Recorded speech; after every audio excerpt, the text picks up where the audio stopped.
it's hard to hold on to your belief that the Lord still loves you and that he has called you to do something great and that you were meant to be great both in the kingdom for God's people but also in business, when all of those things converge and you've got 865 little voices, 865,000 little voices saying you failed, you failed, you failed, you failed, and having to make those phone calls to the banks and explain that, yes, I make over $100,000 a year, but I can't pay my bills and I'm not going to be able to pay you for a couple months. It was one of the most humiliating things that ever happened to me.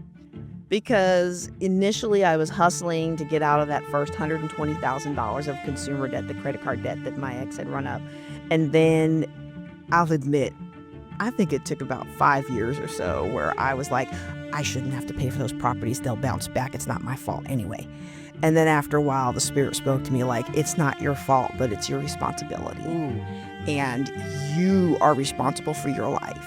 You're not responsible for the things that happened to you. You are responsible for how you respond. I realized when I got into that situation, we had taken on more than we could handle.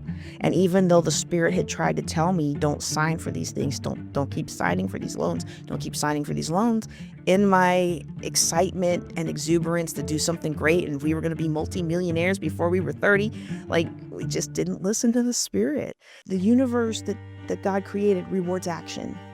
And so people who take action and take swift action when they see trouble brewing, I think Proverbs says it like that. They take swift action when they see trouble brewing, and they avoid the trouble, or they avoid getting into worse trouble. Whereas the foolish keep going and they're punished. When people take swift action and say, oh, this is not working, I need to do something about this, and they plant a flag and say, I am not going to make this worse. I'm going to be committed to myself and my future, and I'm going to live by sound financial principles, which suggest not being in debt. Things open up. If I can get somebody to do it for 3 months, if I can get somebody to not go into more debt for 3 months, if I can get somebody to pay their bills and not go shopping because they feel so horrible about the fact that they can't pay their bills. This is the one thing I can do to make myself feel better about myself. If I can get them to just hold off for a couple months, then things start to open up. And it's like, it's almost as if God's universe says, oh, they're serious. Okay, we're going to do this.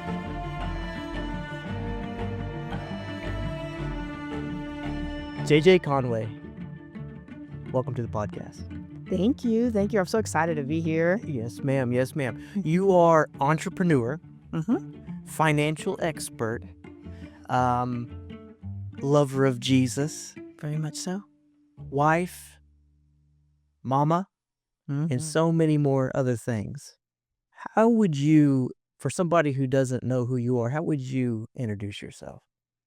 Well, I like the fact that you brought out those other aspects because I didn't bring one with me today, but my business card says Lieutenant Colonel Retired J.J. Conway, and it says First Black Military Physicist, and then it says pastor, wife, mom, and it says those things because I want people to understand that I value the Lord and I value my family.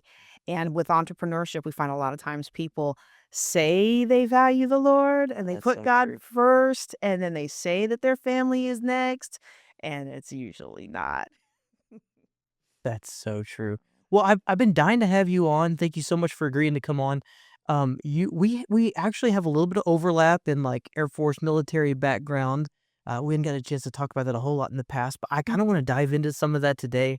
But I saw something in doing my research on you for this podcast that I thought I want to know. $845,000 worth of debt. Yes. How did you overcome that? Because that seems like something to me that would crush most people. And I have a feeling that that's a part of your testimony and a part of how God's built you. The thing that would crush most people, he seems to overcome in you and through you. And that's been a common theme throughout my career. There's a lot of times where I was told I couldn't do something because of my race or my gender. And those roadblocks just kept popping up. And every time the Lord would show me how to get over them, around them, under them, through them. And the $800,000 of debt that was definitely a crushing time in my life. As you probably know from your military service, a lot of military people, when they go overseas, they'll sign power of attorney to their spouse or their significant other. And when they come home, there's quite a few that will find their spouse or significant other has run up debt in their name, entered contracts in their name, bought Right. property and cars and all that. And as soon as the military person comes back, they are faced with a divorce. And that happened to be my situation. I left as the wife of a minister, and I came home and became a military single mom. And that most of that debt was real estate debt. This was about the time that the market crashed.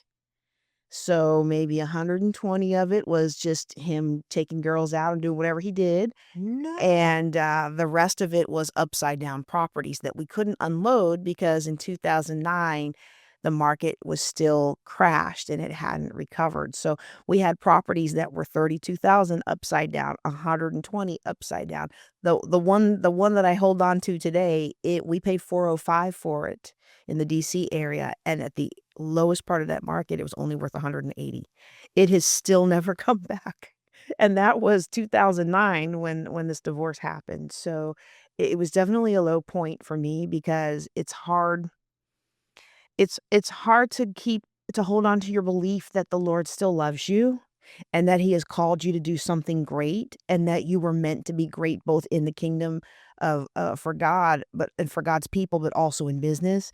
When all of those things converge and you've got 865 little voices, 865,000 little voices saying you failed, you failed, you failed, you failed, and having to make those phone calls to the banks and explain that, yes, I make over $100,000 a year, but as a major in the Air Force in the DC area, but I can't pay my bills and I'm not gonna be able to pay you for a couple months. It was one of the most humiliating things that ever happened to me. I say one of the most because something else later in life was even more humiliating, if you can imagine that. But yes, Oh my. $845,000 of debt, and it took a long time. So if you're willing, could we unpack that a little bit? Because I have so many Sure. questions. Yeah. So you're deployed, you're doing your thing, and when you come back, your husband, you mentioned, was a minister. Mhm. We both were. He was an associate minister under another pastor, and him and another female minister got a little too close while I was gone. Yeah. Yeah. Yeah. This is our overlap. The reason that I left the military, I was a C-130 loadmaster, enlisted, loved my job. I loved what we did. It was so cool. Would recommend it to anyone. Had great, the brotherhood of the military, sisterhood of the military Mhm. is immense, and there's no replacing it. But I started noticing that families were falling apart with the deployment rate that we had back in those days. Mhm.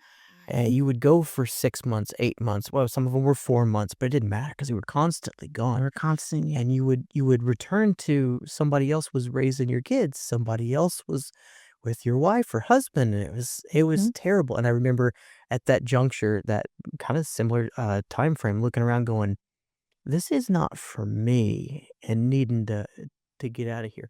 I had heard about some of those stories. I myself was dear John in the military, but if you know, you know. Um, so I went with a lady I thought I was gonna marry. So I understand just a fraction of that heartache. But I'd heard some stories about spouses running up debt. Mhm. First of all, so sorry that that happened to you. That's all absolutely horrific. But so part of it was you guys had holdings in real estate? So y'all were joint venture. Yes, and that really shapes the way that I teach finance today. You asked me earlier how I introduced myself, and I kind of went with my whole person. But when I'm in a business environment, I like to say that I help hardworking women and a few good men dump debt and build I wealth. love that. So it's the way that I teach to invest in real estate is on a cash basis. Very rarely will I recommend somebody take a loan, and it's because of this experience. When I came into real estate investing, they teach you take other people's money, hard money loans, other kinds of loans, and daisy Transaction chain those loans, yeah. loans, Yep. pull the equity, put it into the next property. And that does work for a lot of people. Unfortunately, it doesn't work for more people. And when a market cycle crashes, you don't want to be stuck with all those loans coming due. And at that age, we were in our late 20s, maybe early 30s, but late 20s. We didn't know. We thought real estate always went up, up, up, up, up. We didn't know that the real estate market was going to crash. And so, you find yourself in this situation and it's like, okay, well, now what do I do? How do I climb out of that? And how do you not let it scar you from participating in future activities that are going to be beneficial? So I still invest in real estate, but many investors that I associated with back then, they have since stopped investing in real estate, which breaks my heart because real estate is one of the best investments you can have in this country. So you have these series of homes. You lost all of them except for one? Well, I worked to pay down the difference and then sell them. Okay. I even today, I do still have 2 properties on the East Coast, but most of my holdings are in Louisiana, and I'm moving towards investing in Texas, although Texas is a little different than other places that I've invested, so that's a little slower going than I want, but I don't like being an out-of-town landlord, and many military people are told, "Buy a house at your base, House at your go to the base, next base, rent that buy one out, another and one? just keep doing it," and it's difficult how do I wanna say it? It's difficult to landlord that way To not be in a a slum. profitable way, because in order to really make good money with real estate, you have to minimize your maintenance costs. You can't pay retail price for the plumber and the electrician. You need to be part of you don't need to be, but it helps to be part of a real estate investment association where everybody's working together. The trades bring their prices down for you as an investor because they know they've got guaranteed work and you're able to have a greater spread.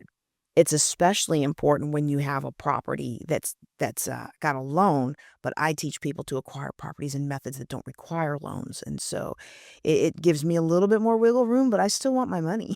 Yeah. That's the whole reason I'm doing it is so I can have money, and that's very poignant because right at this moment, there's some health challenges and other things, and I really can't work the way that I used to, and so even though the military gives me a disabled veteran, income, a small check every month, I'm very thankful for that. Thank you, taxpayers. That's right.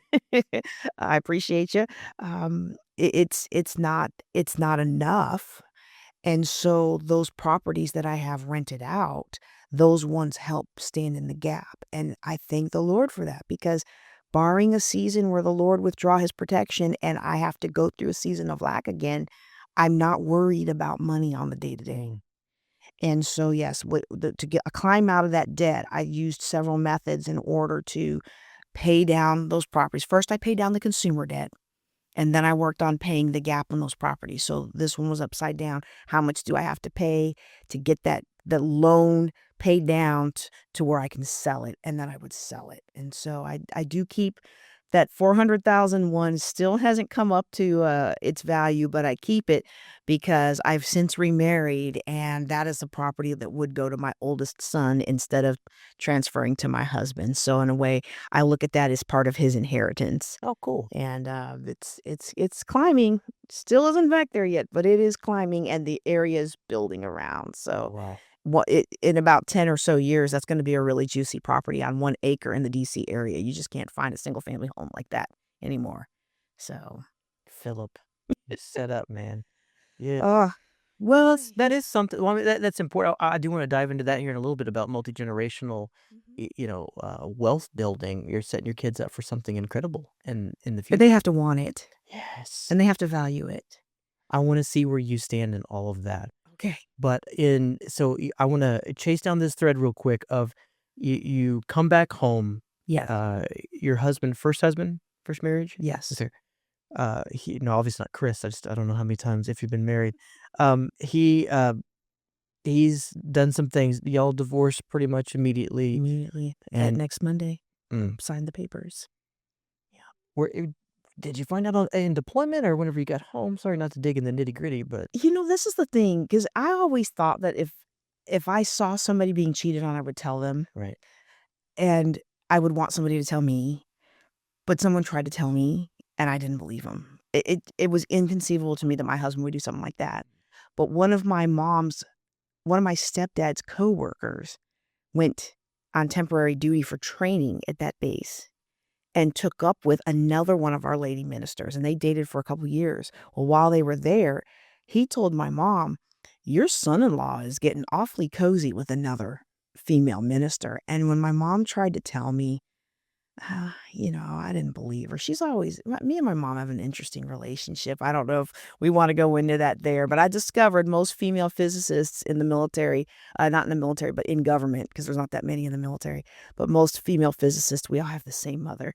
It's just a very interesting dynamic. Oh, it was uncanny.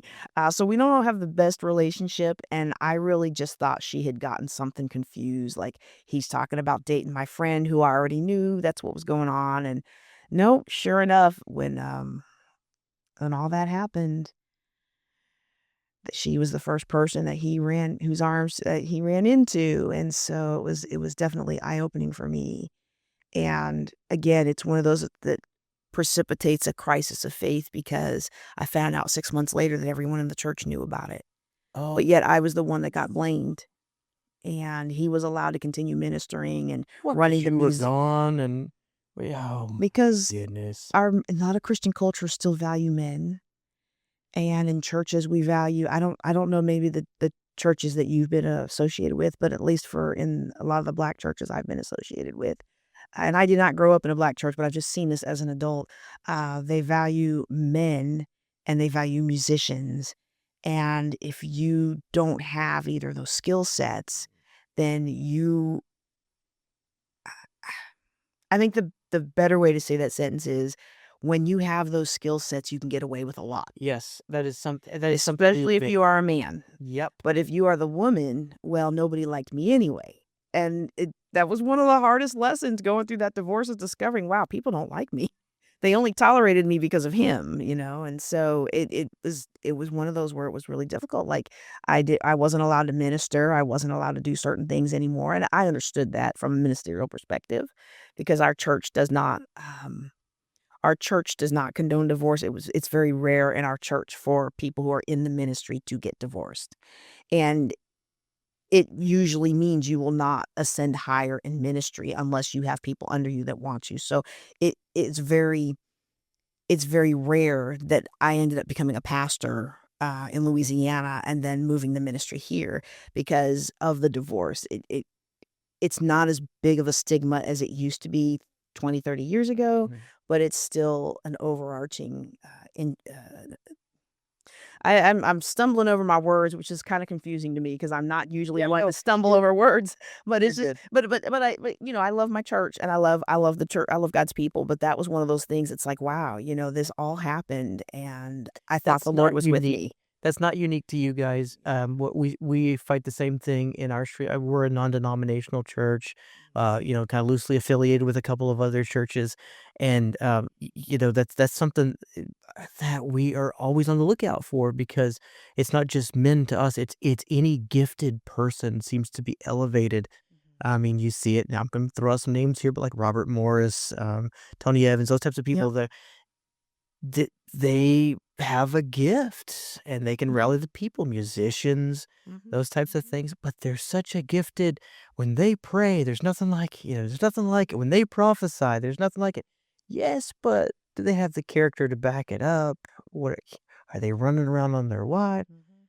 And So and we're and if they always are and if they are struggling with something, are they repentant? Are they repentant about it? right. Or is it just, well, this is just who I am, and God chose me, so you just have to deal with it. Well, you know, so there was that crisis, but the biggest thing for me was, how do I get out of this debt? Because as a physicist at the time in nuclear, you couldn't just walk away from all those properties and all that credit. I would imagine the government's pretty, anybody would be pretty jealous to hang on to a nuclear physicist, you know? Well, yes, but most of the career of a nuclear physicist is in Intel. And so when you work in those kinds of circles, you're held to a higher standard because you have financial trouble that makes you a prime target for Mm, other nations that might to want leverage you. to, take advantage of your situation. And I do like to say, whenever I talk publicly about being a nuclear physicist in the military, I have had a really bad car accident that ended my career. I cannot do that work anymore. Please do not kidnap me. Do not kidnap me. I cannot build you a bomb anymore. I used to good, not anymore. So, but yeah, it's one of those where you just if I had walked away from those things and filed bankruptcy, I would have lost my clearance, and then I would have lost my job. Mm. And every couple of years, I would go back to the security people, the SSO. I would go back to the security people and say, "Hey, have the rules on this changed? You know, can I walk away from some of the stuff?" And they'd be like, "No, don't do it. Yeah. Because this happened to this person. This is what happened to that person." And so I was like, "Okay, well, I'm just going to have to pay this. I'm going to have to slog through it, and the Lord's going to have to help me." And he did. He led me and guided me in ways. It took a long time, but he led me and guided me in ways to go ahead and get most of that paid off. That is incredible. I mean, 845,000, if I'm getting the numbers wrong, I apologize. $845,000 in debt. Mm-hmm. And then, you're obviously thriving these days. Well, and there is a small mortgage left on that big property that I mentioned, but I retired from the Air Force in November of 2020, and that was the year. Lieutenant Colonel, for anybody who doesn't know military stuff, I'm going to brag on you because you might not be able to brag on yourself about this, but if you have any sort of issues, they start washing you out around captain. Like, they're going to get you, you know what I mean? Like, you got the knucklehead lieutenants. Whenever you hit a captain, you're like, "Oh, we'll deal with him." You get a gray-beard lieutenant, they never promoted him. Or gray-haired captain, they never promoted him. Majors, really kind of hard to get to, but a couple knuckleheads may get by. They don't get by to lieutenant colonel. Especially not as a physicist. We normally tapped out at captain, and because of our skill set, we would be selectively continued for 20 years. And that was the life that I had chosen, because I looked at what women had to do in other career fields to get promoted. And because of my faith, I wasn't willing to play those games. And so I made a conscious choice that I'm just going to stay here. And it turned out I could do a pretty good job. Although when I started my career, people didn't think I could do a good job, and it's really unfortunate. It's a discussion for another day, but yeah, I $845,000 in debt, and even though there's still a small loan left on that one property, in November of 2020, I officially became worth $0. My net worth crossed from being negative to being positive. Okay, I saw this. So you have a podcast as well. You're everywhere, and we'll talk about that as we get to it. But I think I came across a video titled "I'm finally worth nothing" or something like yes. That was so. I just thought that was kind of Financial clever. guru is worth nothing. As like a media guy, I was like, "That's catchy. I love that." Well, and then my thing was, like, if we hadn't had COVID, I would have had a JJ's worth nothing party. I had planned it for years, because initially I was hustling to get out of that first $120,000 of consumer debt, the credit card debt that my ex had run up. And then I'll admit, I think it took about 5 years or so where I was like, I shouldn't have to pay for those properties. They'll bounce back. It's not my fault anyway.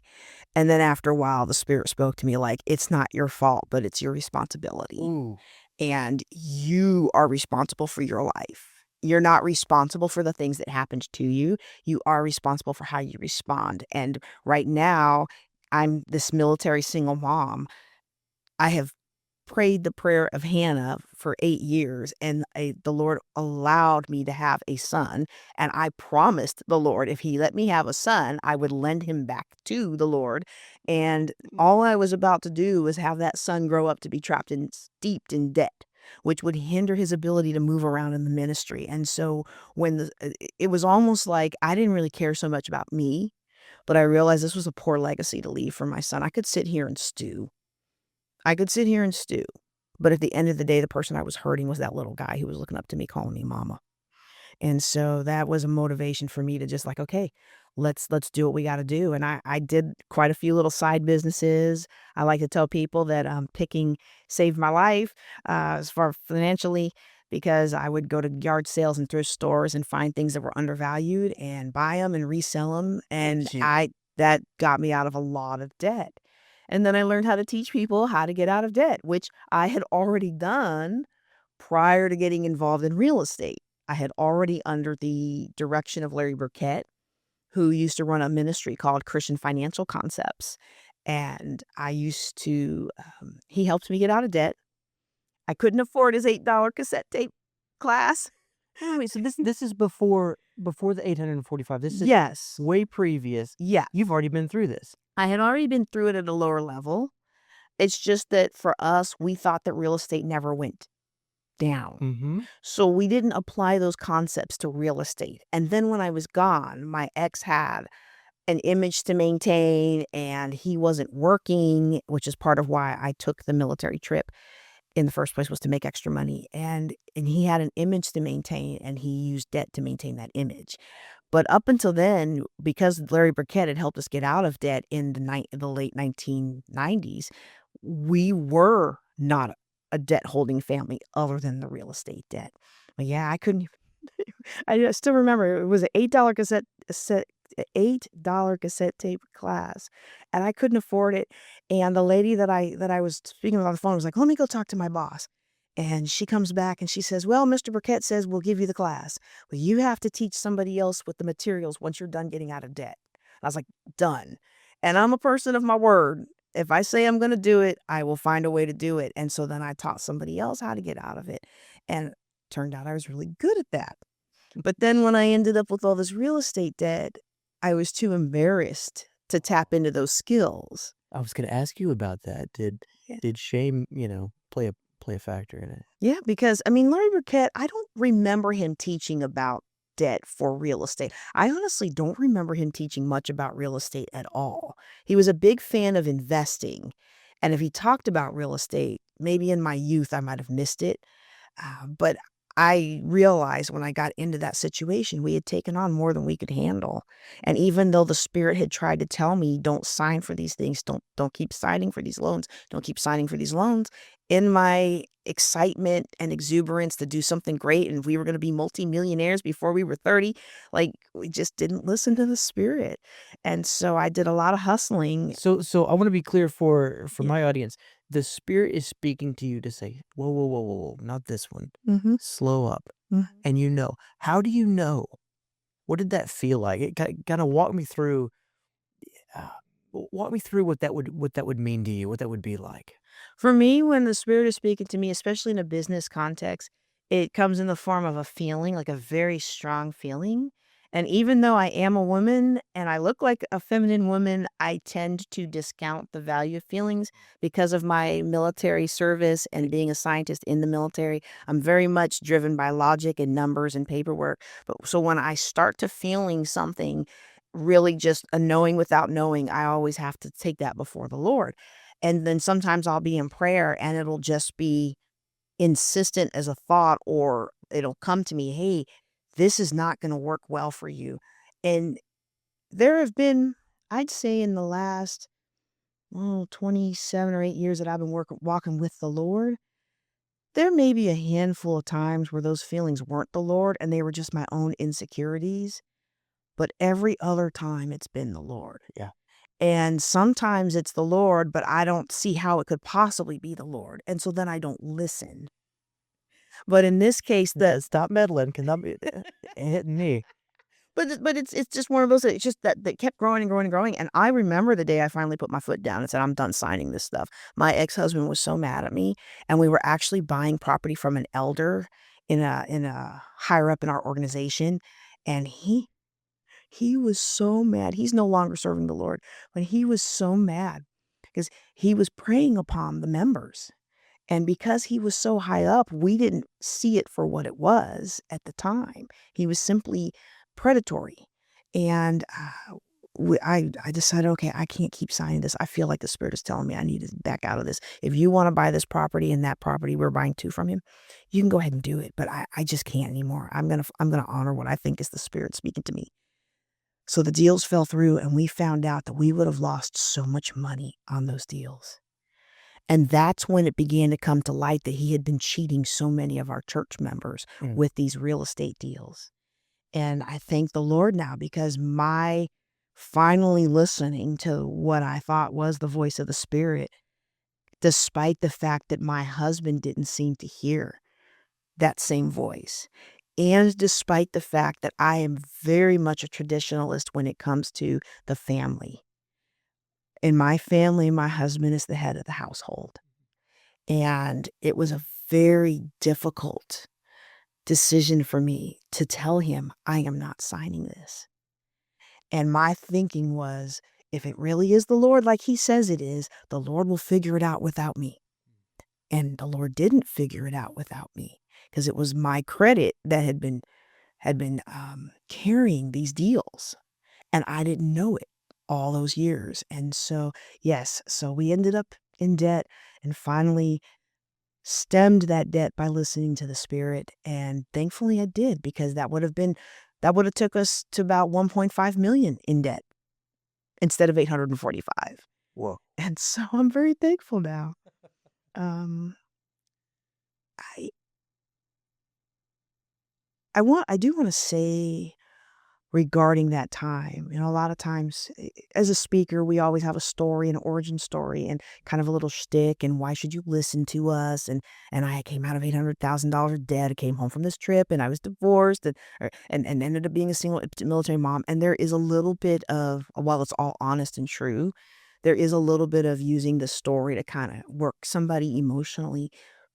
But at the end of the day, I'm actually not sorry about the things that happened, because one, I'm in a better marriage. Yeah.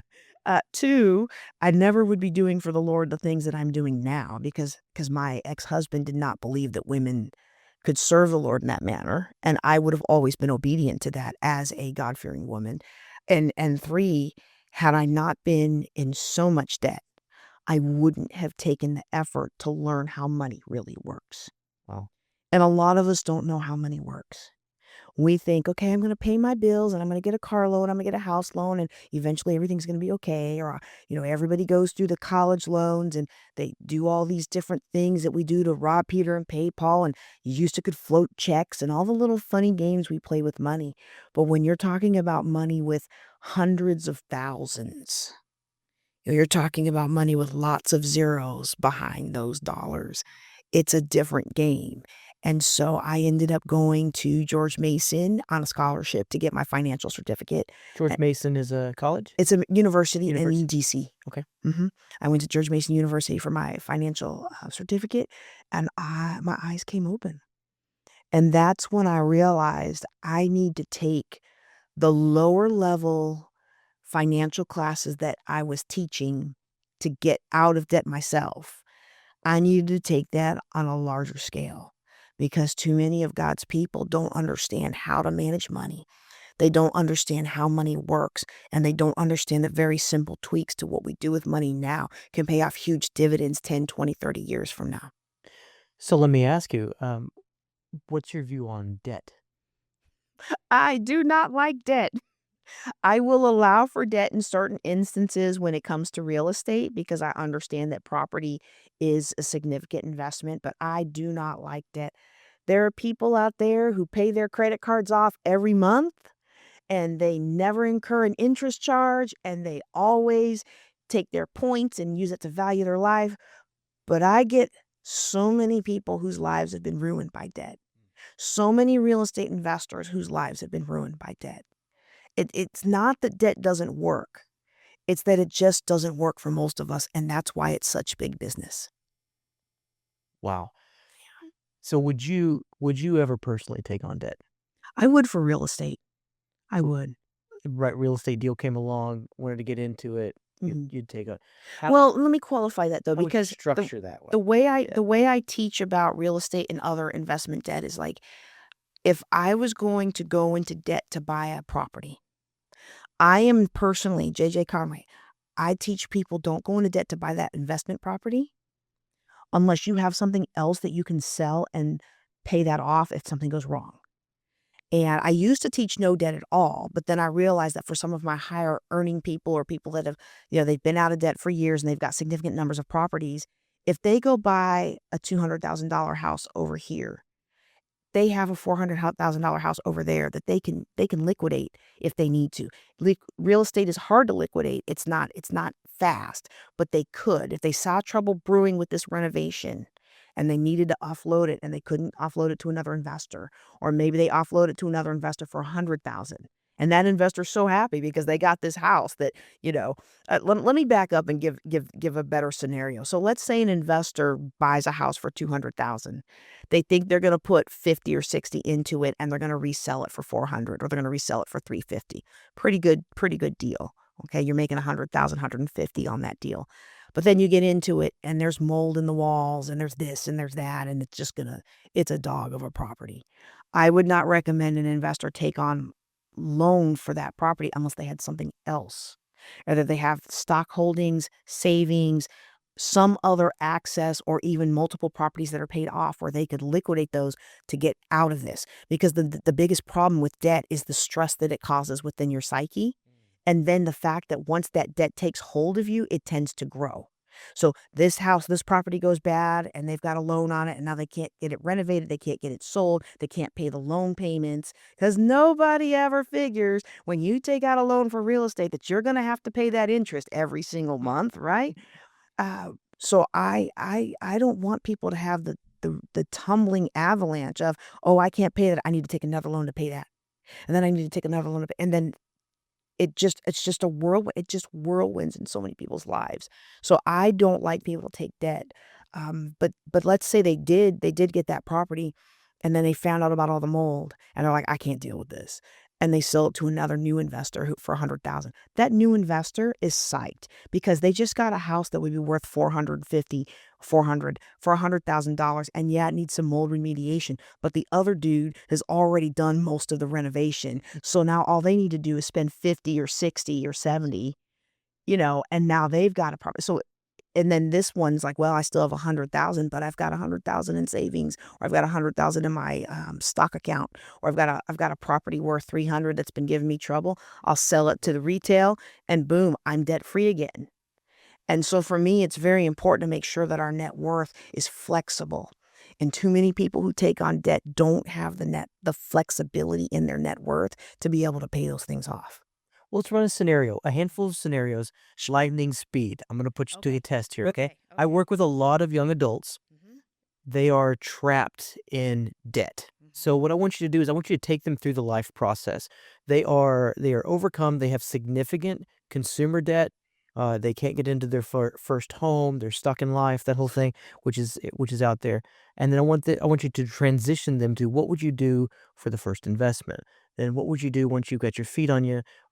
Where would you Absolutely. put your money to work? Stock market, real estate. How would they build that? So starting with nothing, they're overwhelmed. They're overwhelmed. And before I get into the actual, how would you start investing and building wealth, I want to note that young people, 18 to 24, is the highest scammed group right now. A lot of times we I think it's did not older know people. that. We think it's older people, but it's actually the younger, the college age, because they don't have a life experience to understand some of these scams. And so much of their life is online that they trust it more readily. And they just find themselves with, I mean, some of these old scams are being made new again. And so between the old scams being made new and the easy pay, easy for pay, you think, oh, I just have to pay $5. No, you have to pay $5 4 times, and you've done that 100 times. So now that's really 500 times every month. And now you grow beyond your means. Mhm. And they're not Subscriptions everywhere. subscriptions everywhere, and they don't have statements because it's usually online. And let's be real, who's looking at online Nobody. statements? Nobody's looking at online statements. The banks are saving money on it, and they're making more money off of you because you're running up NSF fees or non-sufficient fund fees and other things because you are not paying attention to your money. So if someone young comes to me, the very first thing that I want them to do is to start paying attention to their money, what is going out and what is coming in. And I would recommend that everybody, regardless of where they are financially, create a plan for your money before the money gets in your hands. So before I spend my next paycheck, I have already planned it. Or as many young people do now, they are operating these businesses, DoorDash, other little businesses where they don't have a consistent paycheck. Once I get my stub and I know how much I'm getting paid, or once I get that balance for this week in DoorDash and I know how much I'm getting paid, before I touch that money, I plan what I'm going to do with it. And then setting aside those Zero inner budget, profit first. well, yeah, profit. Well, I like Profit First for Business for sure. Oh my goodness, we could talk for hours about the wisdom in that book for sure. But a lot of young people aren't, because the money is rolling. It's It's not like for me, I'm used to a monthly closeout on my bank statement. My son's bank account does a monthly closeout too, but he's not used to looking at it like that. It's rolling money. And so young people have to make an effort that their peers are not making. And this is so hard to do. But once they make the effort to say, okay, I'm going to lock down when my money, and I'm going to make sure that my money has a purpose, and I'm going to plan it out first, then they spend less. Doesn't mean you don't get to shop on Amazon. It means you're smarter about how you do so. But when it comes to investments, I tell people the first thing to invest in is yourself. Invest in your own personal growth. Invest in unlearning about how money works, but not buying some guru's $5,000 YouTube class on how to make money overnight, but understanding that money done well and money done right takes time. It's rarely overnight. People feel like, oh, you're an overnight success.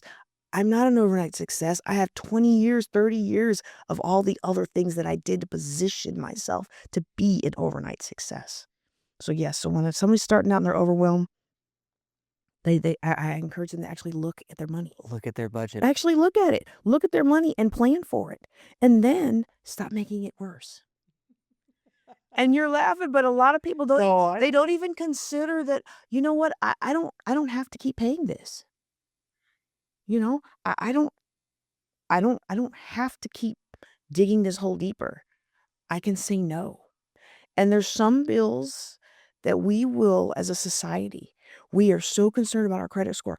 We will pay that credit card off and not have enough money to eat, not have enough money to put gas in our car to get to work, not have enough money to pay for our light bill, not even have enough money to pay for our mortgage. And don't be one of those who goes to a church or like, oh, we're taking up money for our building fund, and if you give, it'll come back to you 1,000-fold. And you give your more. I have seen people give their rent money in the offering, expecting the Lord to turn it back around. God is not a genie. Don't work like My that. pastor used to say, "Don't be giving somebody else's money. Right. You're coming in here to tithe, and you're gonna be or do a generous gift, and you're gonna bless the church. Make sure that that blessing is your own money, Is your own money. not owed to Yes. someone else right now." Yes. And surprisingly, if we find a lot of people who they think they need more money. I have more financially secure and some financially independent, low wage earning clients than I do high earning clients. Because the person, like I had one client who was only making 400 a month. She was in a field where most of her everything was included in her field, and she was able to invest, and she was able to do what she needed to do. She was in filmmaking. She was able to do what she needed to do, and she did not want for money. Contrast that with another client that I had who made 100,000 a month, and he was an Amazon kingpin. And this was 15 or so years ago. So this was big money. Like Amazon was not as prevalent as it is today, and he was making lots of money. Maybe 10 years ago. But he was making lots of money back then for that time period, and I couldn't get him to live on 50. I just couldn't get him to do it. And I was like, okay, this is not going to work for us. So when somebody comes to me and they're overwhelmed, look at your money, stop digging the hole deeper, Yeah. prioritize your spending, and take care of the important things first. And if I can get a young person to do those three things, all the other stuff will work out. Because if they can prioritize what they're spending, and they can not make the hole deeper, and they can take care of the important things first, they will. There's like a shift. Like I don't know. I don't want to sound too woo woo, new agey or Right? anything. Make it mystical. But the way that the Lord designed this universe, the universe that God created rewards action. And so people who take action and take swift action when they see trouble brewing, I think Proverbs says it like that. They take swift action when they see trouble brewing, and they avoid the trouble, or they avoid getting in worse trouble. Whereas the foolish keep going and they're punished. When people take swift action and say, "Oh, this is not working. I need to do something about this," and they plant a flag and say, "I am not going to make this worse. I'm going to be committed to myself and my future, and I'm going to live by sound financial principles," which suggest not being in debt, things open up. And it's amazing to me. And it maybe take a month or two. And if I can get somebody to do it for 3 months, if I can get somebody to not go into more debt for 3 months, if I can get somebody to pay their bills and not go shopping because they feel so horrible about the fact that they can't pay their bills. This is the one thing I can do to make myself feel better about myself. If I can get them to just hold off for a couple months, then things start to open up. And it's like it's almost as if God's universe says, "Oh, they're serious. Okay, we're going to do this." And their energy changes. And when our energy changes, it makes it easier for us to accomplish our goals. Similar to the fitness goals that we were talking about before we started recording. When I start a new fitness program, my body says, "Oh, we've been through this before." Right. And my body and my brain, their job is to protect me and keep me alive. And they're like, the best way I know to keep her alive is keep her out of the gym because we've been there and done that, and every time she gets hurt. It tried to kill me. Yeah, literally on a psychological level, that is what's happening in our body. And so our body resists. Our body resists, our energy resists. And then because we are resisting in this energetic plane, and I know for a scientist to be talking, a lot of people don't realize this. In the scientific world, when you get into your graduate level work, you begin to realize that everything is energy. Everything is energy. And so, in effect, everything is spiritual. Even though scientists don't like to call it spiritual, they call it energy. But it's really spiritual, right? And so, everything is energy and it's all interconnected. And my resistance to sound financial principles opens up an avenue for the enemy to come in and present to me opportunities for me to not live by sound financial principles, which then exacerbate the problem. And so what needs to happen is if I can get the young people to focus on that, and then we can work a plan and get them out of debt and get them into a position where they've got some savings and invest, and then they will be well on their way. And I tell a lot of the college students that I work with, whenever they give me an opportunity to speak into their lives, if you'll just put $200 a month into the stock market. Oh, goodness, when they're young like that? Yeah. Good gravy. Just 200. Take half of your Starbucks money, half of your 7 Brew, half of your Crazy Hair coffee, half of your Chick-fil-A, half of your Taco Bell, and put that in the market. You will be a multimillionaire by 40. But who's thinking that long term? Right. So we tend to want the quick fix. We want the easy button. And that's why so many of us end up in our 50s and later, like broke and having to start over. And it's a lot harder to do so. But yeah, that's where I would take people. One thing I would add to that, I think I mentioned it, but just in case I went too fast, is I'm a big fan of having a savings account. Okay. And a lot of people grew up like I did. In our family, they got paid 1st and 15th of every month, had a party. My mom at least bought groceries and paid rent, but everything else was gone by Monday, right? So, then it's just like, okay, let's make it to the next paycheck. And life doesn't have to be like that. People think you have to have car loans and you have to have this loan and you have to have that loan. You don't have to have those things. It takes planning. The reason many of us have those things is we don't plan. We haven't been taught to plan. We don't have anybody in our family that plans. Everybody is broke and their plan is my kids are going to take care of me. Well, I already know my kids aren't going to take care of me.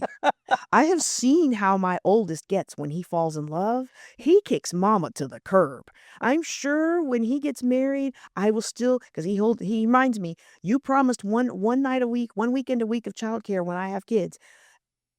I'm sure he will hold me to that. And I'm sure the other 3 weekends of the month, mama will not hear from him.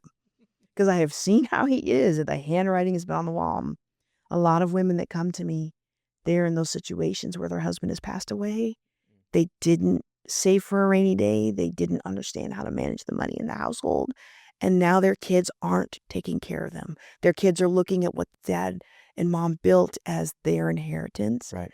And very reluctant to spend any of it on mom.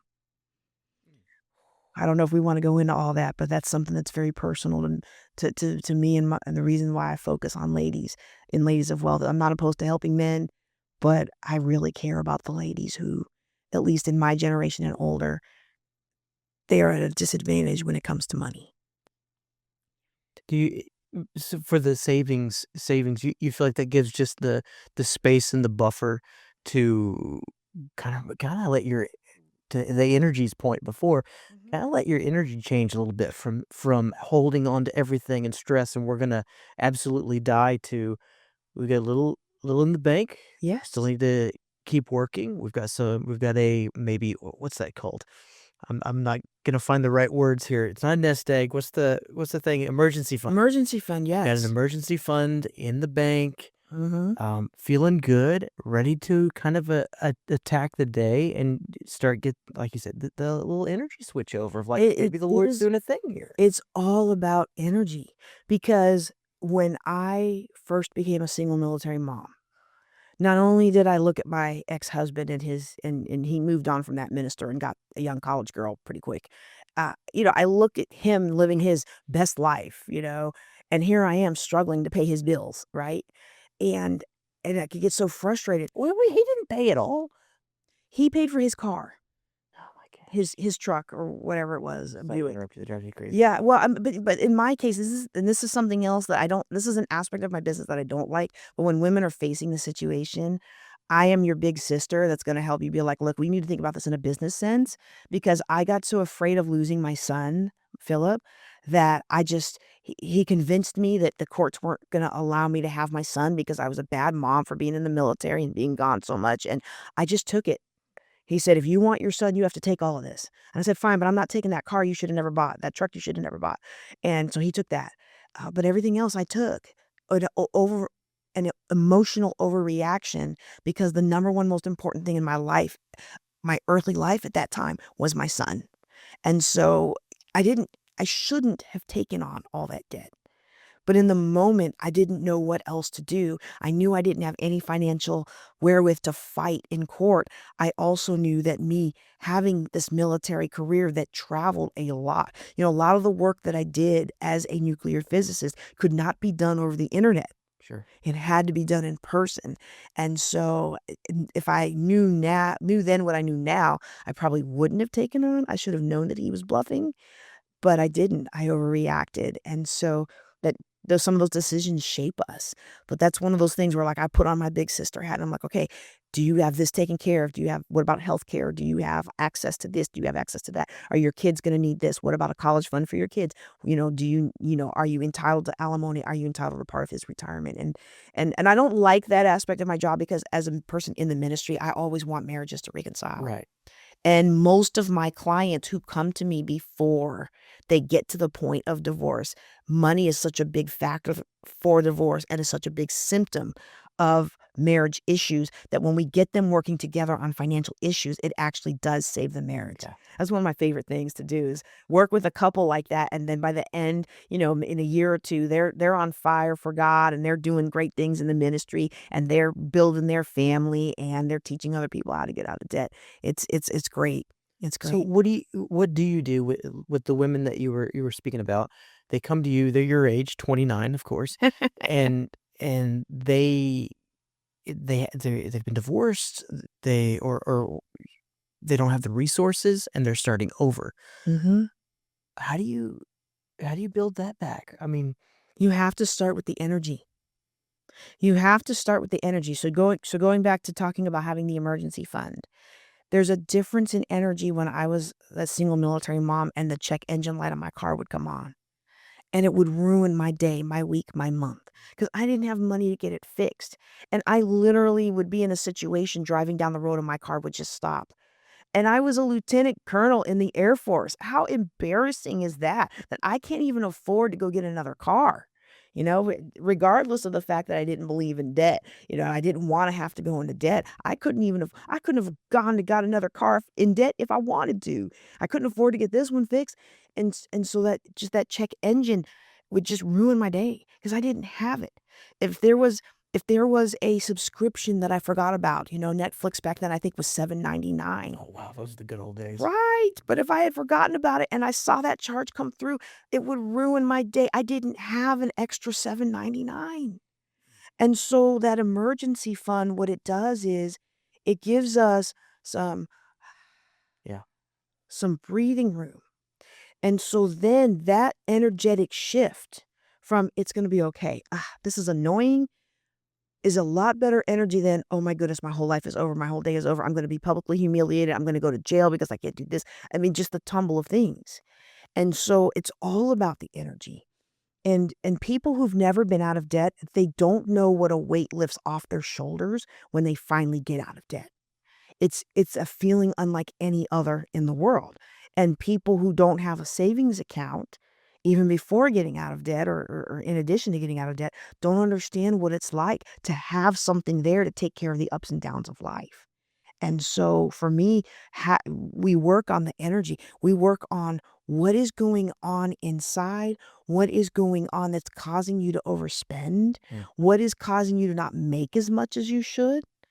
Because if we're God's people, we're supposed to have an abundant life, which means the Lord has made provision for us. And if we are not being provided for, where's that block? Sometimes it's just life happens. We're in a sinful and fallen world, and sometimes life just happens to good people. That emergency fund helps shift our energy away from the negativity. And what people don't realize is that negativity is actually blocking our opportunities. That negativity is blocking people who could help us. That negativity is blocking people who could open doors for us to do the things that we want to do, to help our children get where they need to get, to help accelerate our career, to help us be able to be more promotable and make more money, ascend into these higher opportunities. It's all about energy. And when I'm hating life because I can't pay my bills, I'm sending out I hate life energy. And no wealthy person, unless they plan to take advantage of me in that emotional state, is going to open up a door for me and put me on their stage. Or is going to open up a door for me and pay off my bills. And I love, it's one of the things that I love to do. I saw somebody on the Rant and Rave. We have the local Rant and Rave. I don't know how many of your listeners are across the nation. We have a local Rant and Rave page, and I saw somebody posted almost a $400 grocery bill, and the man behind him paid the bill for them. Oh, come on. And it's just to be in that kind of position is amazing. Or back when you could go pay somebody's water bill. I don't know about ERAF because I'm still meeting everybody here. But in my last place that I lived, when you still paid a lot of bills at the local office. And when I would hear about a single mom, and you could hear it in her voice, she was doing everything that she could do. She wasn't frittering away the money. She was working 2 or 3 jobs. When she would leave, I'd be like, okay, how much is her average bill? Can I afford to pay that for a year? Yeah. And give her some breathing room, right? And those behaviors, that's the fun part of getting your energy right. But if I had a single mom who's blaming everybody else because their life stinks, I'm not paying your water bill. Because you're not going to make any fruit. You're not going to bear any fruit with the investment that I've made in you. That's good. It's going to continue to bear a negative harvest that's going to post more negativity onto your children and going to result in more negative weeds coming up. And the Lord hasn't called me to plant fields of weeds. He's called me to both sow seeds of righteousness, to equip his people, and also reap a harvest of righteousness. Yeah. So somebody in that situation, say I'm one of your ladies, and I come to you, and I'm ready to work it out. What do you seriously sit down and say, listen, we got to get the savings account in order. We got to change some energy here. But is there a hope for me? How do I prepare when life's taken away everything that I've had, and I only have a handful of years? What hope do I have moving forward? Is there a legitimate way that I can live a fruitful, productive, abundant life? And that's the best part of the story that I used to be so sad about. If I could do it, anyone can do it. And so I kind of do look at myself as a hope dealer. I know some of the local churches say that. I've not heard that. You haven't heard Love that? so I've heard that somewhere. I didn't come up with it, but I'm steal it. taking That's it. yours. I've just taken it. I am a hope dealer. There's not one person who has ever come before me that we couldn't figure something out. And of course, they're not going to come to me for the first appointment and I'm going to be like, oh, you got to fix your mindset. Nobody comes for that. But that's what we work on. Right. But we start with, okay, let's see what you've got. Let's look at your money. Let's look at your talents and your skills. Are you being underpaid at work? Are you being underutilized? Could you step up? Sometimes people can, with a little tweak to their communication skills, their coaching skills, their inclusion skills, we can actually help them level up in their corporate job or in their academic job. There are other things that we can do to help people make more money. Can we reduce outgo? We literally sit down either together in my office downtown or on Zoom. We sit down and we get onto the nitty-gritty of the paperwork. But by the time you're done with that first session with me, you will have a plan. And if that plan is executed, even 80% of the plan is executed, you will succeed. And it won't take but 5 to 7 years. Whoa. Mhm. I've got one client. I've got one client who I was like, "Yeah, yours is gonna take 7 to 9," because they both have, like, $400,000 loans for their careers, and they live in an area where the cost of living, like, their rent is $12,000 a month. So I was like, "Okay, for you, it's gonna take a little longer because 'cause you're not willing to move. You like your school district, and you want your kids to look good, so given those constraints, it's gonna take you a little longer. But if I could move you for a couple years, you could be out of this in 5 to 7 years." There's very few people that have ever come into my office. In fact, I can't even think of one who couldn't climb out of their situation. Wow. It's it's the willingness. It's the willingness. I'll give you an example. I have people that come to me all the time, "I can't pay my bills. They're gonna sue me. I got this letter from some lawyer. They're gonna sue me, and I don't have the money. What's gonna happen? Are they gonna garnish my wages? Are they gonna take my child support? Are they gonna take away my benefits? Like, what's gonna happen?" And it's like, "Okay, first of all, they're not gonna attach your benefits, and you know, this let's take a look at this. Let's see what's going on here. Let me tell you how to get out of this." And in all these, let's see, I've been helping people get out of debt since 1998. In all these years, I have had one person get sued because he wouldn't follow my instructions to the T. And the instruction that he left out is when you approach your creditors, you promise them you will pay them back eventually. You won't have to, but you promise them that. And when they see that month after month after month, they'll start dropping off this charge and they'll stop dropping off that and they'll start forgiving this debt, start forgiving that part of it. But that takes months. You can't just start off the bat assuming they're going to do that.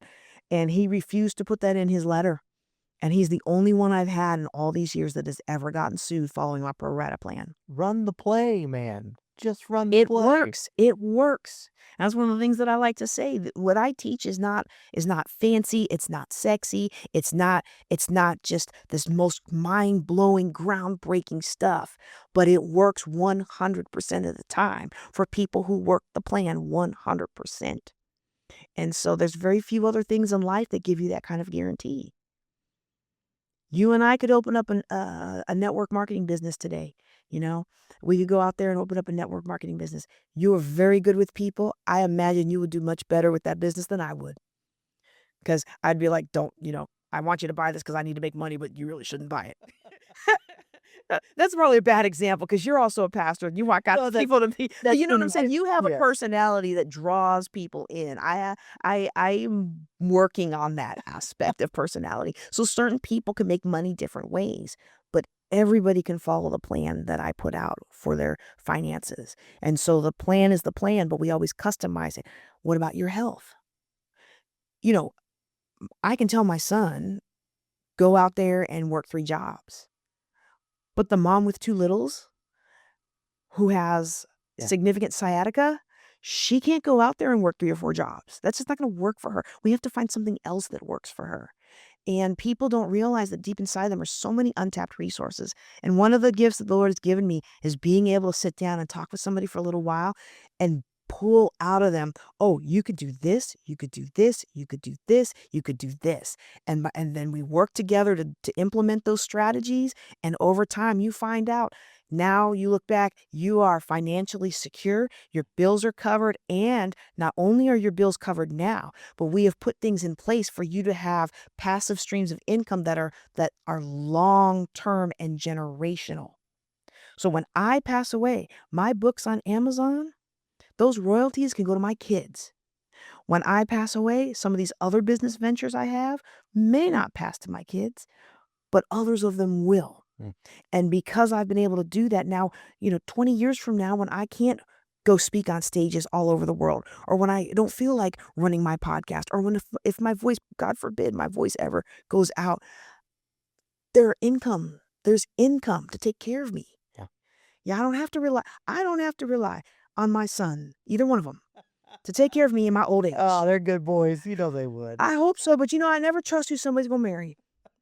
I've told a lot of mature women that, like, you think 'cause you think your kids are gonna take care of you, but you don't know who they're gonna marry. And you think, and similarly for our children, I trust my husband 100%. But if I die first, I don't trust who he's gonna marry.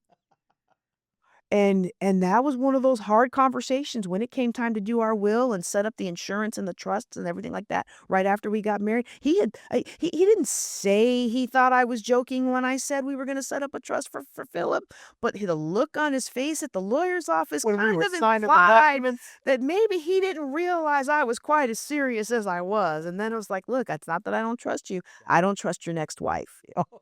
So and he understood, and we were peaceful in the household, but that way, we don't think about those things, or we don't plan. We are not a long-term We're society. not a long term. We are quick fixes. What is it like, if I may, what's it like to impact somebody's life at that level? Now, we're in ministry and we get to see people meet Jesus, and I know what that part's like. Their life is forever changed. Yes. But what's it like whenever you do the tangible financial part, where you're part of linking, through the power of Holy Spirit, linking them with the future financially? What does that feel like? It's amazing. It's the favorite thing that I get to do in my secular world. And if I could get paid what I get paid to go on stages and speak, or go into corporate rooms and help analyze a company and tell them where they can improve their people or their profits. If I could make that same kind of money sitting down kneecap to kneecap and helping people with their finances, I would never look back. But the Lord has called me to have greater impact, and having greater impact often requires having more money at your disposal. Not only just having more money, but also having those resources. So some of the things that I do is not just to make more money, it's to get access to people who can help me do those things. But at the end of the day, my favoriteest thing in the world is sitting down with somebody, and in month like 3 or 4, they're like, "I got it." Yes. And then you have not only changed their financial future, you have changed their children's financial future. You changed You the have tree. changed there's so much of a ripple effect around them, the people that they come in contact with. And this is the blessing of having a secular business, but being a person of faith. So many times people come to know the Lord through my secular work with them on their finances. It's kind of it's kind of embarrassing as a pastor. I think I've brought more people to Jesus through finance than I have It's through my preaching. is what I'm saying. This is where I feel like the Lord is at work these days. Don't get me wrong. I love the church. I love formal worship whenever the whole body joins together and we magnify the name of Jesus. Yeah. There's always going to be a place for that. I love that with my whole heart and soul, because I mean that's the part of the work that we're in. But where he is moving these days, evangelistically, just in an authentic native way, seems to be in the marketplace like Mhm. crazy, Mhm. connecting Mhm. finances to spirit. Like you said, everything's spiritual whenever you It's boil it all down to it. spiritual. And there's not one trip that I have taken in the last, how long have I been a professional speaker now? Probably about 7 years. Well, yeah, about 7 or so years paid. Many years before that unpaid. I, I don't I don't ever take a trip that I don't minister to somebody. Mhm. And it sometimes makes me wonder, like, Lord, did you really call me to be a pastor? Because I feel like I'm in maintenance mode with my little flock, my little small but growing flock here in Stephenville, and the people that used to be my members in Louisiana that still watch us online. Like I'm blessing them, I'm nurturing them, I'm maintaining them in the spirit, but like that was change. Yeah. This person might not have been here next month had I Yes. not come along, and the Lord used me to encourage them. These young people may have felt like they couldn't, like, Oh my goodness. so my last trip, I went to Portland, And I spoke with this group of young people, and I was a little hesitant to, but I felt like the Lord was telling me to go sit near them. Because in a lot of these big cities, they have the communal tables, and they're playing, they're like doing some Dungeons and Dragons kind of thing. And I thought, well, I'm just gonna sit there. I feel like the Lord's telling me to sit there. I really don't want to sit here. I just want peace and quiet. And they are being loud. But I sit there and they say something. And they're like, "We're sorry, ma'am. We don't mean to be loud." And I'm like, "Well, you already done interrupted me and I'm loud too, so let's talk." And I pull out my phone. I'm like, I'm a podcaster. I want to talk with you." And I put it down. I said, "Let's talk about the issues that are facing your generation." And for about 45 minutes, I haven't even produced it yet. I haven't seen if the footage is even any good. But for about 45 minutes, we talked through the challenges that these young people were facing, the prejudices that they were facing from people my age, the lack of freedom they feel that they have in the workplace, and some of the other struggles that they had to express themselves. And the general consensus that they had was that people my age and older wrote them off as having nothing to offer. And so being able to talk with them and hear their perspective, and then I gave them some perspective on how they could interact with older people that would help open up some doors for them. And overall, by time the situation was done, it was like I knew it was the Lord. They were like saying it was the Lord. I was like, "Okay, let's get a picture." And so I go to get this picture, and I'm like pentagram over here and acid bath thing over. I was like, "Oh, okay, we need." Listen, y'all, I live in rural Texas. We need to hide the pentagrams, and I didn't even realize how many demonic symbols were, because they were like, "Oh, I need to cover this up too. Oh, I need to cover it. Let me stand behind you so that's not in her picture." And they were like trying to take care of me. I hadn't even noticed. Wow. All I knew is that the Lord sent me to sit next to this group of kids Come on. and have a conversation with them. And one of the things that they had expressed to me is they rarely found anybody who named the name of Jesus, who was willing to have a conversation with them. And so I planted that seed, and hopefully someone else is watering that seed. But for at least from then on, they'll know that everybody in the Christian faith is not intolerant Right. or narrow-minded or doesn't see them as people, but instead sees them as other. Right. And for that one moment, I was able to be Jesus for those people. I was the Jesus they saw in that moment, and that's very precious to me. That's where I feel like he's moving right now. I mean, he's moving in the church, but there is a huge push in business, just the kingdom invading the business realm Mhm. and invading that secular space, which is obviously why we have our podcast and do what we do, Mhm. trying to influence that space. Let me ask you a couple questions because I know your time is precious and you got to go pick up kiddos here in a little bit. Y- You Oh, wow. you're able to take care of the huge amounts of debt. You leave the divorce behind you. Mhm. How do you get to Chris and the boys, the family unit that you've built, the mighty men that follow you around? How do I get to that? Do you mean, like, how did I meet him, or how did I overcome the emotion of the first marriage, or Yeah, and if you any of that you wanna get into, but, I'm more thinking, it seems like you close that chapter in your life, Mhm. and then you have this brand new chapter that's fresh and clean, and it looks like you got your finances back in order, you begin coaching, you have another little guy. How does all that work? Yeah, I wasn't planning on having the other little guy, but he is such a blessing that I know the Lord was planning on him. He's gonna be something big one day, He is a firecracker. I get amazed when I think of how how life works in ways that we don't expect, because I never thought I could have kids. I had lost several, including one after Philip, and I thought I could never have more children. And so when I finally decided to start dating again years after the divorce, it was really to try to find a father for my oldest. And that didn't really work out so well. But meeting Chris and coming to terms with the fact that I was a divorced minister, it took a lot of prayer and really asking the Lord, what should I do here? What should I do there? Because there's some passages of scripture that I take seriously that a lot of other people don't take seriously. And some of those passages would lead me to believe that I should not have remarried. But then in a crazy twist of fate, my ex-husband met somebody and a month later got engaged to her and a month later married her.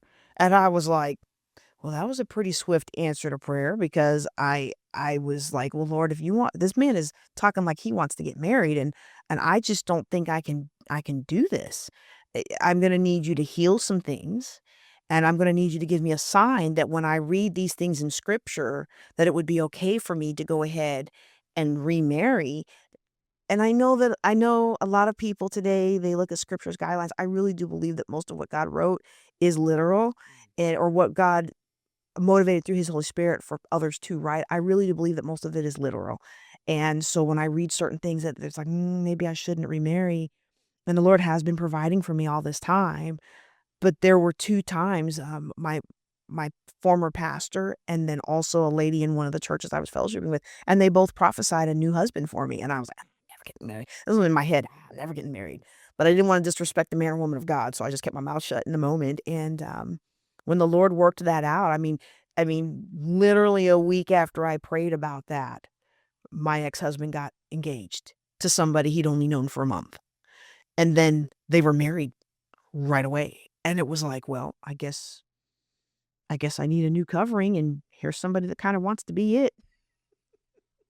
But I had honestly, all those years, I had always thought that me and my ex-husband would reconcile, that he would see the error of his ways, and that he would realize that what he was missing, and that we would come back together, and that this year, next year we'd be celebrating our 30th anniversary. That's really where my heart was, but it wasn't what the Lord had for me.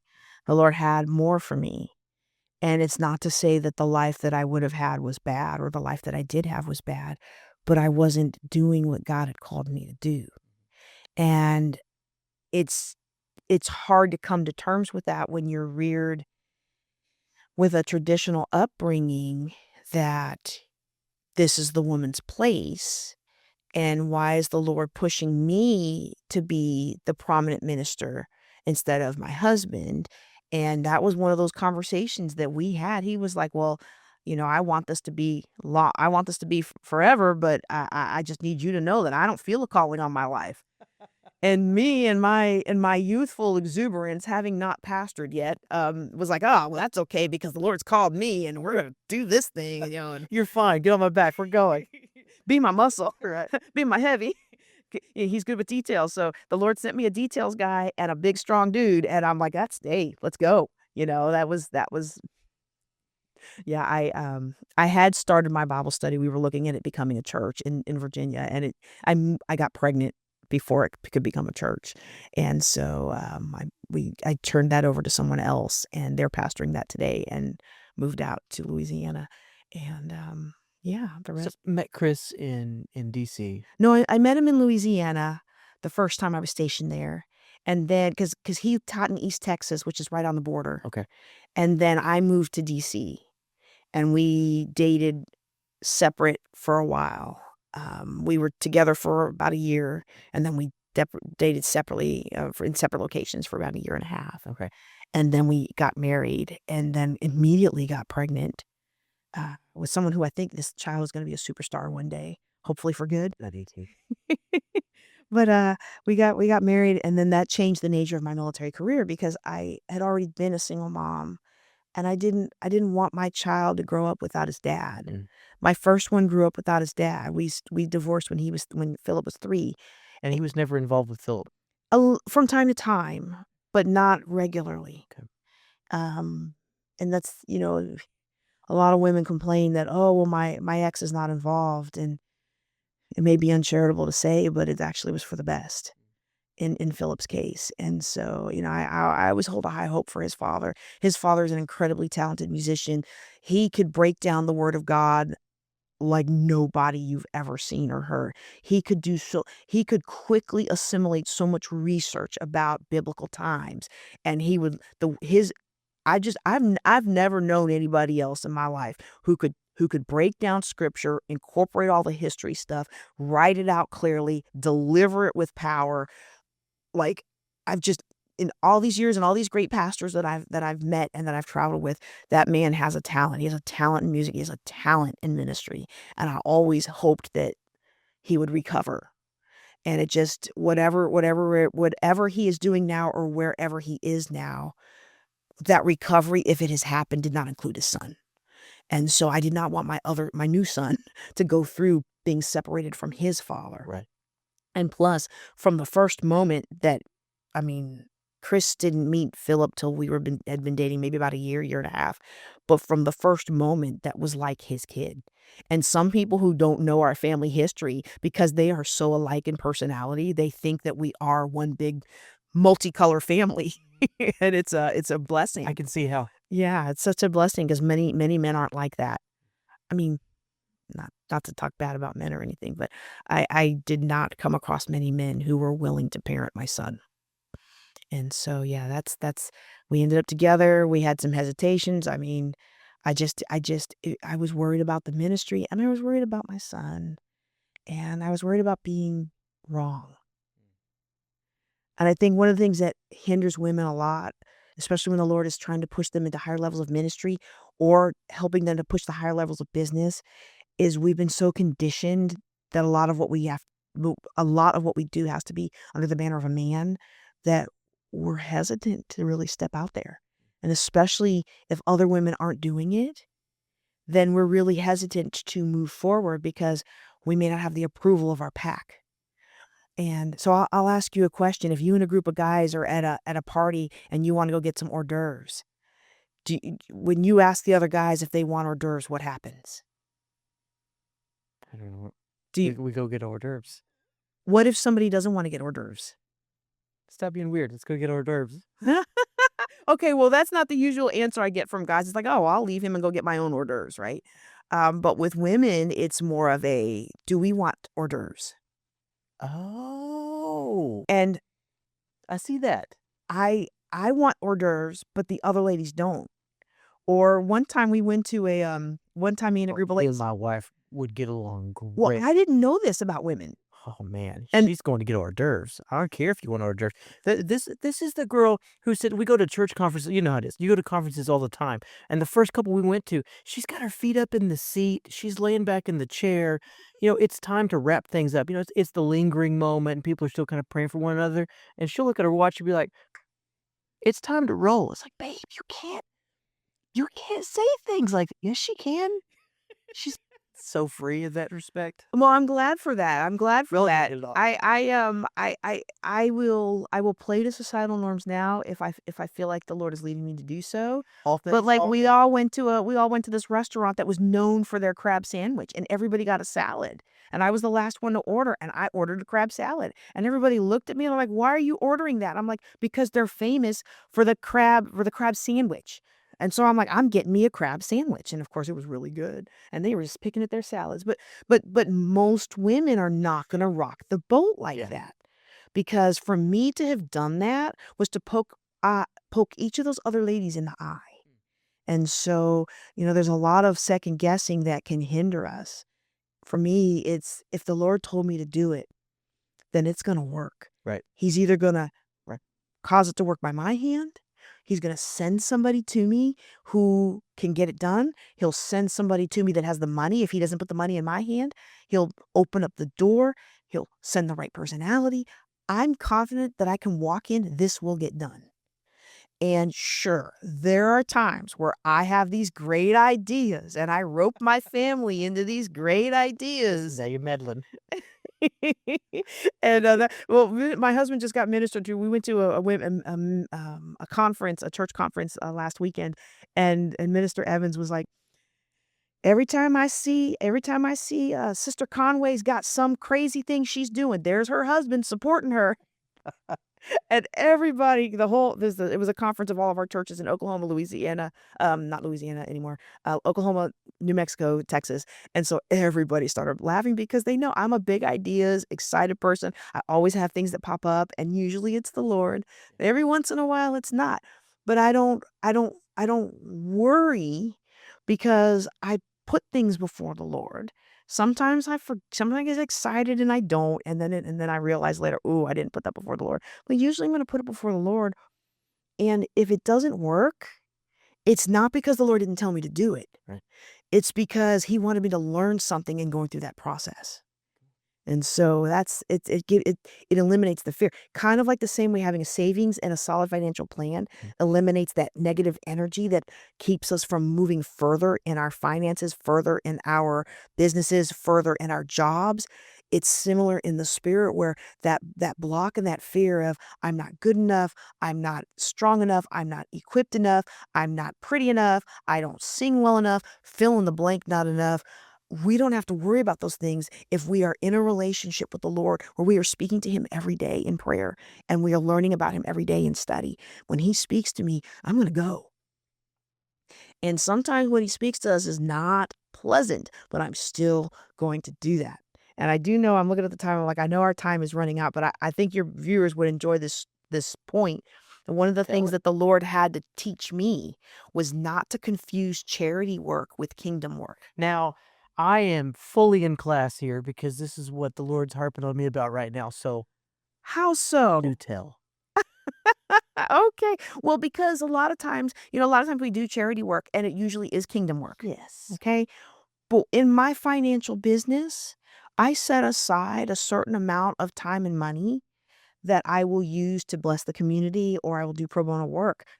But that financial work, the Lord has ordained, if I can use that term, to be a blessing down the road for somebody else.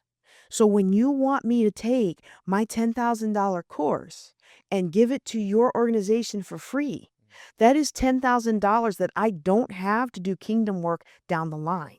And the very act of me making that money is kingdom work because it funds the kingdom. It is a part of my charity efforts because it funds some of my charity efforts. It'll fund somebody else's charity efforts. It might fund some other things, but my work that is not charity is still kingdom work. And too many Christian entrepreneurs feel like in order for it to be something they're doing for God, it also has to be something they're doing for free. And that was such a hard lesson for the Lord to get through my thick skull because I can't do most of what I do for him if I will hold to those notions that keep me playing small. I'm just sitting over here grinning ear to ear because this is the class that he has me in right now. And I don't know how many podcasts in, he is continually drilling on this, and then he's doing it in my business world as well. And that right there is the perfect encapsulation of what he's trying to teach me. So I'm going to clip that up for sure, just so I can edit it and meditate on it and go, that's exactly what the Lord's been trying to say. Thank you so much for giving such a clear voice to that. I think that's a gift that you have. I mean, obviously, you're a speaker, you're a minister, you're in front of people all the time. You got a podcast, and I want people to know where they can find you and all that stuff. But like, I think that is how He has gifted you. You make things clear and plain in a way that's good, like that's tangible. You can lay hold of it. Like, don't get me wrong, not plain in the way that it's not enticing. It is so incredibly enticing to be able to go, "I can get you out of $1,000,000 worth of debt. Easy. I'm the hope dealer. I can bring you a hope for a future. I can get you connected, and I can change your energy waves from partnering with a demonic fallen world to tapping into a kingdom heavenly realm and change the course of your future." I just you are clear in how you communicate those ideas, and I am happy to know you, my friend. What is coming next for JJ Conway and family? What do you have in the works? Well, it's an interesting season of life. I am in my last year, do or die, or you're going to have to start over of my doctorate. And so I am feverishly trying to get that report done. All the research was done already over a span of 2 years. It's just a matter of writing it up. Just grinding it out. And it's part of the personality. I'm one of those personalities. I've done the interviews, I've got the results in my head. I don't need to write the paper. Unfortunately, schools don't feel that way. They want you to write the paper if they're going to give you the letters after your name. And so my family is definitely feeling the crunch, and it has been a team effort. from my husband down to my little one who has to sacrifice some of his, not all, but some of his snuggle time at night at bedtime, so that I can get this next installment turned into my dissertation committee. And so for right now, that's been my focus. And it's kind of bittersweet to me because I am such an active person. I don't like to sit still, and I have a big heart for the community that there have been so many things where I've been like, "Lord, I know I need to stop doing so much, but I don't know how. I don't know how to back out of these because you know I'm a loyal person and I let my yay be yay and my nay be nay, and I've been good about saying no to new things, but I still have the old things that are holding on, and it's been a bittersweet time because one after another, the Lord has been closing those doors. And I've been asked to leave this board, or I've been asked to leave that board, or I've been asked to stop doing this thing, or this other organization that I'm actually the chair of. All of our members moved away. They were all older and they're all moving away to live with friends or not friends, to live with family members. And I'm like, well, that's one meeting every other week I don't have to have anymore until I get this dissertation done. And so I think it's important to allow the Lord to really move in our lives and to let him uh, put our petitions before him and then accept how he chooses to answer those prayers. I did not think that the answer to the prayer was going to be, we need you to step down over here and we need you to step down over there because they wanted new blood or whatever. But really, because the Lord said, you need to focus. Yeah. And so for me right now, I'm in a phase where I'm focusing. I have sent off a bunch of podcast episodes and hopefully they'll get posted. But if they don't, they don't. And I've also opened up my group coaching, which is normally paid. I've opened that up at no charge because I'm not taking new clients right now. I will do the group coaching monthly. And of course, we have our Wealth Building Wednesdays on the square. So that's always an opportunity. Anybody can come in once a week and get help with their finances on Wednesday afternoons. But everything other than that, we're just we're on a pause till I get the doctorate done. Okay. When I get the doctorate done, we'll have a big party and then we'll resume operations as normal. I'm not even taking most speaking engagements right now. Okay. Yeah. This Yeah. is laser focused. And I should have done that a long time ago. And the Lord's been chiding with me like, you keep praying to give you a church building. You haven't finished your dissertation. You keep praying for this, but you haven't done what I told you to do. He's good about it. Mm-hmm. He's good I'm about glad he it. loves me like that. Yes. Yes. Yeah. He definitely loves you. All right. So how online? I've seen you. If they want to connect with you via church, I've seen you online from time to time on live. So like JJ Conway on Facebook, would that be a good way of? Yeah. Well, they're all of the church page is Abundance. Okay. And the YouTube is Pastor JJ Conway. But all my other social medias are JJ Knows the Way. So YouTube, it's the Ladies of Wealth podcast, but the @ sign is JJ Knows the Way. LinkedIn is JJ Knows the Way. On Facebook, that takes you to my business page, but you can easily find my personal page because I stream to the business page through my personal page. I get much more reach on the personal page, so that's why we use it. But all of those other ones, Twitter, Instagram, I think on TikTok, somebody already had JJ Knows the Way, so I'm JJ Knows the Way Real. But everything else is JJ Knows the Way. Okay. And if you're local and you want to come hang out on Wednesday at what time? Yes, Wednesday afternoons from 1 till 5, we do free financial coaching downtown. Our office is above Cross Timbers Fine Arts on the square, and then we are looking at starting some Saturday sessions. We haven't quite gotten that battle rhythm yet. It probably won't happen until after football season. Right. But we are looking at doing Saturday community classes on finance, business building, and things like that as well. Awesome. Hmm. So if somebody wanted to go to one of those, do they need to call ahead or can they just show up? On Wednesdays, they can just show up. If they're in Granbury, we also have a work center, the workplace in Granbury, where we do see clients Monday evenings. And so, not every Monday evening, every fourth Monday, I'm out at Granbury or by appointment. And so those appointments can be made. But again, right now, those appointments are fairly limited. So if somebody wants to meet with me, they really need to jump on the available appointments because we just have to get the dissertation done. Yeah. Not enough time. Yeah. If I could stop all the other business building activities, I would. But if I don't have the classes, I don't have new clients down the road, right? So, get it. as a business owner, Keep the you have to pipeline. keep the pipeline going, and yeah. Well, thank you so much for coming in and sharing a little Thank bit you of for your letting me time today. come. Appreciate it so very much. Thank you We'll let again. you get to your kiddos. I think I go pick them up. So Yes, I do. All right. Thank you. Is that it? that's it. All right.